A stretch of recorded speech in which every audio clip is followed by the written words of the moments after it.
I'm Aaron Ellis, and welcome to Epic Insights with Ovationz, a Nobody Studios portfolio company. This is the show where we bring you exclusive conversations with world-class experts, advisors, and top talent making waves and shaping the future of business. Whether you're a business leader, entrepreneur, or just passionate about personal and professional growth, you're in for some game-changing insights. Let's dive in. Welcome to this edition of Epic Insights with Ovationz. I am your host, Aaron Ellis. Today, we are joined by Janice Edwards. Now, Janice is a renowned television host, producer, and media coach with over 25 years of experience in the industry.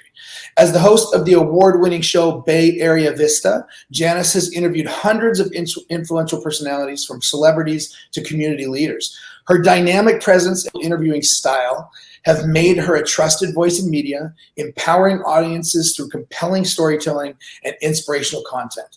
In addition, if that wasn't enough, right? In addition to her work on television, Janice is a co-author of the international bestseller, Step Into Your Brilliance and Quality Angels. How is it? Quality? What's that other book called? Quality Angles. Angles. I wrote angels, but maybe there's a reason, right? Nothing's ever a mistake. Well, so, welcome, Janice. Thank you, Aaron. I'm so excited to be here. And actually, for my chapter in that book, Quality Angles, I interviewed Kevin Costner, Robert Townsend, a local acting teacher, Maureen Ryan, who was amazing, the late Lloyd Richards from the Yale Drama School of Acting, as well as a local anchor, Evan White. Let's start with the books, actually. What is Quality Angles about? Well, it's really about approaching your life from understanding what matters most. The overall compiler and editor, Rick Griggs, was inspired to bring us together to write because he was working at a job one day, and sadly, his coworker had a heart attack, literally died at his desk. Wow. And Rick considered that a wake-up call. He wanted to really focus on, when you're looking at life, what matters most, because we know we have gifts and talents. We also know many times that because of the demands, we are forced into a situation where it feels like you can't even stay consciously awake and present to everything that your soul and your spirit desires, as well as what you need for sustaining living. And so that was the whole idea. So in my chapter, I talked about how I used to when I started working in TV, I was so excited about it. I used to just have sometimes microwave popcorn and coffee for dinner just to keep going. And it's like, that's not a sustainable model, right? Right. I know much better now. I have my green drinks and everything. But the whole point of that was that with everyone, what are those quality angles in your life that you need to really focus upon to help you just feel more empowered? And that's also part of my chapter in Step Into Your Brilliance was about that as well. I called that It's Showtime. It's Time to Shine. And I took that from the theme song for my show, where it has my name in it. And I say in the chapter that, to me, when I was working with Ron Scott and we were coming up with a new theme song, and they put my name in it. And I felt a shock the first time I heard it, because it goes, Janice Edwards, it's showtime. It's time to shine. And so I think about that when I work with others, and what I always want to do with my guests and everyone is for us to have what I call that moment in time, just like we're focused on the Olympics right now, where you shine, where you don't hide in plain sight. But everything that is essentially exciting, we talk about Riz these days, charisma, right? Yeah. About you, that really helps you feel alive, is what you use and really bring forth to connect with others. And so that's really what it's about. It's about being at your best. And we know the reality is every day we're not at that place. But as much as possible, what can we do to support ourselves and support others? We know that empathy, compassion, kindness, strategies all make a difference in our lives. So that's really what the focus has been, really, in both of those chapters that I wrote. And I am sold. Now, it's real. What you said, I love it. And it reminds me of one of the things, I'm actually writing a couple books right now, and one of the things I speak about. And it's actually the opposite. You have to realize what you have and then do from that being, because we're humans being, not humans doing. And that sounds like exactly finding your own quality angels and stepping into your brilliance. I think that's amazing. We can't duplicate. We have to basically find our own way, but we try to duplicate, right? Doesn't mean we can't use others as inspiration and signposts, but I'm really, really curious about these books now, just because of the way you presented them. So that's awesome. Oh, thank you. That's awesome. Yeah. Well, thank you. I really like to hear and have people share what brought them to doing what they're doing today. Now, I know you've been doing similar things for your whole life, but what I'd love to hear is like the key moments in your life, those turning points, or in both the joy and the strife, right? That kept you going in the direction you're going and brought you to where you are today.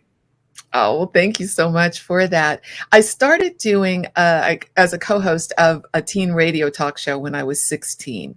Wow. And that was something that was fun because we talk about parents and school and things along those lines. But I realized it was in alignment with part of what I wanted to do. I loved acting, and I was given kudos for doing a high school play where people said, we've only seen one person do it better on Broadway, and that was Ethel Waters. And of course, as a 16-year-old, you think, oh my gosh, I'm just going to act. And I told my mom, I'm going to act. I'm not going to college. And she said, you're going to college, young lady. Get over it. Right? So I wound up going to Harvard for undergraduate. And my freshman year, my father, who was an attorney, came to visit me. And he said, baby, I'm giving up law. I'm disillusioned with it as a practice. He said, I want you to do something that you'd love to do, that you get up and do every day, even if you didn't get paid for it. Now, my joke is that I didn't know that there were jobs on TV that you don't get paid for. I found some of those along the way. But what was poignant about what my father said was that after that, he started teaching law, and he also was caring for his mom, who was ill. But 5 years after that conversation, sadly, my father died suddenly. Oh, wow. And so the poignancy of what he spoke to me, as well as the example of his life of at that time making a decision that ultimately led to more joy in what was a shortened amount of time in terms of what we anticipated, really stuck with me. So when before my senior year in college, I was studying in Spain. I was fluent in Spanish. People were saying different things, sometimes not knowing that I was an American, so that, who understood Spanish fluently. So they would say some things that weren't so nice about Americans at times. But I recognized that law follows, but media leads hearts and minds. Interesting. Yes. And so let me hear that. Law follows, but media leads hearts and minds. Right, meaning that you see the pictures that are reported and people become aware of problems. After that, laws are enacted to address those problems. But it is without the understanding, like, how now with the internet, we see all around the world in ways we didn't. And poignantly, we found out even more how important that was during the pandemic. But yes, exactly. So I thought I want to be part of the team that is showing what's going on, and ideally to show positive images. We know that for different communities, many times too, the negative images are all that people see. But what about those other stories? So that's really what led to then my going to graduate school in journalism. I started to work in TV, thinking at first, I'm just going to be behind the scenes as a producer. I'm not going to be on camera. And then I felt like I also had a calling to be on camera. So that's part of the journey that's led me to where I am today. You know what I think one of the most beautiful things that you just shared without sharing is that you had an idea, a dream, a vision of what you wanted your life to be. I want to act, right? And your mom said, I'm not going to college. I want to act. And she said, no, you're going to college. But you ended up basically expanding in and evolving into something that was kind of in the same arena. In being a media personality, and you went to school for exactly what you wanted to do. And that's very rare. Like a lot of times parents push into school and kids are going to school and changing their major over and over again, or they come out the other side and they're actually not doing what they wanted to do. And then bringing in the story about your father and his disillusion with being a lawyer. So like, it's just, I always look at the structural integrity of people, meaning how their life like builds out and the through line that's there that a lot of times people don't see. Like I just see it naturally. And it's beautiful. What you're sharing is what I'm getting at. Oh, Aaron, that through line. Thank you so much. And I will tell you that after I was working for one show at the local NBC station, and then that show was canceled and we were all looking for work, then I was working at a CBS station. So within 2 years, we had two shows that were canceled. I did go back to acting. I earned my equity card and There I you did go. some plays. And then I had 1 year where I was not making a lot of money acting. And I thought, okay, because they say if you can do anything else, what I discovered is that I loved exploring characters, and I use some of this in my coaching too with other people in terms of that. But taking on even a character's mental attitudes and the words that are repeated into my spirit every day wasn't something that was necessarily going to be healthy for me in every role. And so that was part of what really also convinced me that being able to talk with others as a talk show host, to shine light, to be able to share a story of a young lady who was 14 years old, had run away from home, was in the Haight-Ashbury, sleeping on the street, and I spent an extra half hour trying to convince her to go back home. Felt to me like that was part of what was most meaningful for me, to have an opportunity to share and hopefully make a difference in someone's life through what I was able to share. Yeah. Yeah. Wow. This is a lot. This is great. I'm going to move on to the next topic because I know it all ties together. Obviously, a lot of times I'll see my notes and everything has a through line that's perfect for the conversation. So we talked about this off camera about how, some people are reluctant to share about themselves and don't necessarily know how to share about themselves. I know that you're a pro at that. And it also reminded me of something that I always encourage people to do. It's like, whether it's once a day or multiple times a day, pause and acknowledge yourself and give gratitude for everything you've done and accomplished. And that being said, you have so many accolades and so many awards, but what I'd love to hear is, one or two of them that mean the most to you and why. Oh, well, thank you so much, first of all, again, for everything and being here. I'm really enjoying connecting with you today. I would say one of the most meaningful ones was one that occurred in 2019. I was inducted into the Black Legend Awards Silicon Valley Hall of Fame. And so that was in news and journalism. And the work that I did, especially at the station NBC Bay Area in Silicon Valley, was groundbreaking. When I started, the station was not an NBC owned and operated station. It made there was a big transition from going for the 125th market to the 5th largest market. And in my role there, both with my show and then becoming a community ambassador, if you will, by leading ascertainment meetings and listening to people who were concerned about change, I really got to know all communities and was doing, it was an 80-hour-a-week kind of job. But at the same time, that work really has made a difference for so many organizations. So when I received that award, I was so touched. And I work with Black Legends. We actually are celebrating our 10-year anniversary. I've been the co-host of the event for every year, in addition to receiving the award. But that's one that was very special. And then being nominated for an Emmy. Some people say, well, it's an honor just to be nominated. And it is. Yeah. Working with the team for that show that we put together, and we're so proud of it. And that's the thing with every show that you do. And when I work with people to put together their podcasts, their signature stories, or whatever, with everyone, we want to do our best. But there's some that get that nod. So that's another really seminal moment. And then having won awards like Best Producer for shows with the Creative Awards and others. So that was 3. But those are some. That's fine. Yeah, 3 is fine too. I love to hear that when people have awards and whatnot. The ones that meant the most to them. Now, I want to kind of shift the talk now to something else. As we talked about off camera, we're at Ovationz are getting ready to launch our Epic series, which is a series of experts that go into corporations and organizations and really help level up all departments of the company and the C-suite across the board, everybody in the company, right? Based on whatever problems they're facing, or hopefully I want to get them proactive to where they can look ahead to next year and we can help them run through the problems that might be coming. Now, this has been natural for me because I grew up on stage. I grew up as started as a professional musician. I've been in the entertainment industry my whole life. And then I've been speaking since I was 17. So it's not weird to me to get up and talk in front of people. Yet it is for a lot of people. Now, what I'm finding though is because I work with a lot of startups and a lot of businesses, and more people want to know who is behind the business now. You can't just get by with a great logo and a tagline. They want to know who you are, what you do in your off time. Do you have kids? What do you like? They want to know everything about you now because of technology and the advancements. It's not enough to just have something flashy. They really dive in and want to see who's behind the curtain now. And that's what they're buying. We always know that it's not what you sell that people buy. It's who you are and why you do it. And I think that's even more and more relevant. Now, to my question on that, when I was going through reading about you, I read a line on your website that says, "Who is video production for?"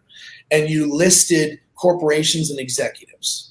I would love to hear, because I know why. I tell them that they need to get their social media preference leveled up, because people are going to the C-suite when they're learning about a company and they're seeing who's representing that company. So from your perspective and all your years of being in front of the camera and what you do in coaching and helping other people in front of the camera, how does that apply to corporations and like C-suite execs and to companies?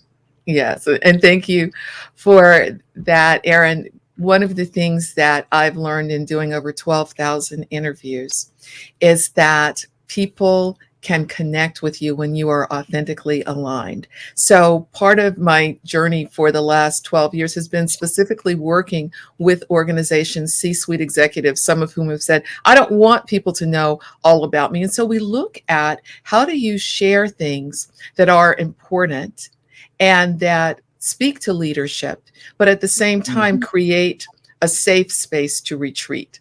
Because you know how when social media started, everyone was like, this is what I had for lunch today. Yeah.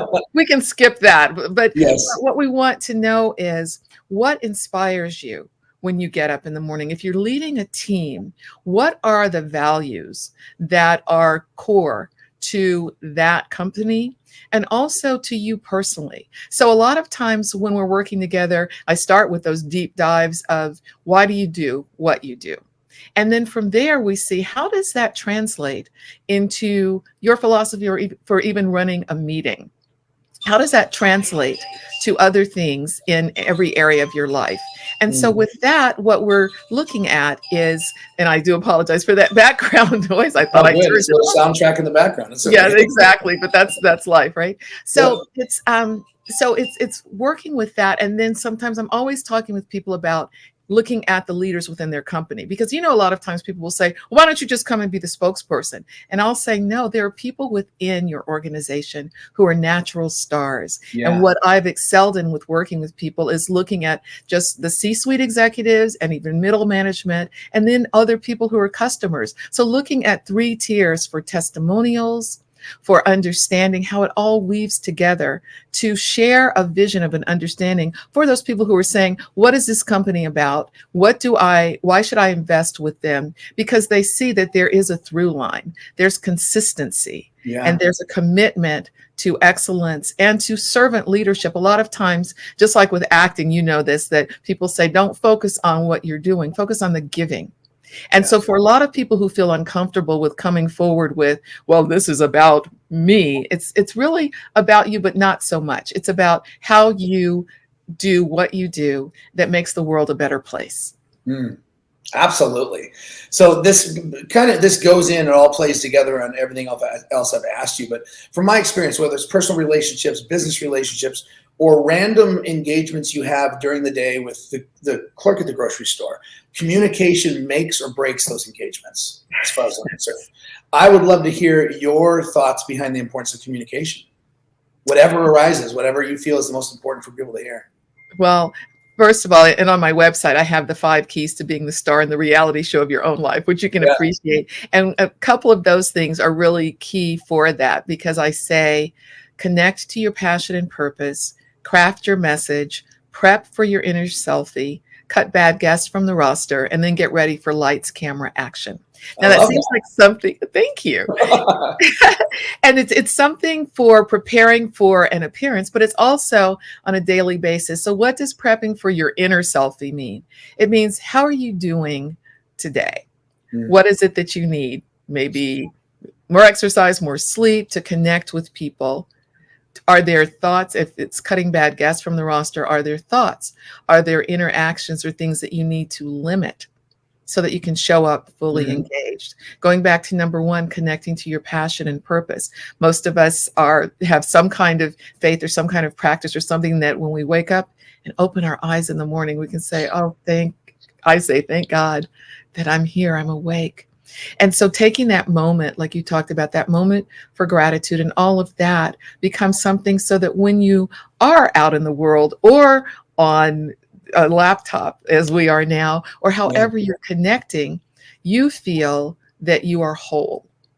And sometimes we're not going to get to all of that before we have to have an encounter, but where can you take care of yourself around that? And sometimes I talk about, even in my work and coaching, the inner child, because, the adult might say, oh, yeah, I have to go to work today. And the inner child's like, I don't want to do it. I don't want to do it. So what can we do to help every part within say, okay, we're on board for this right now.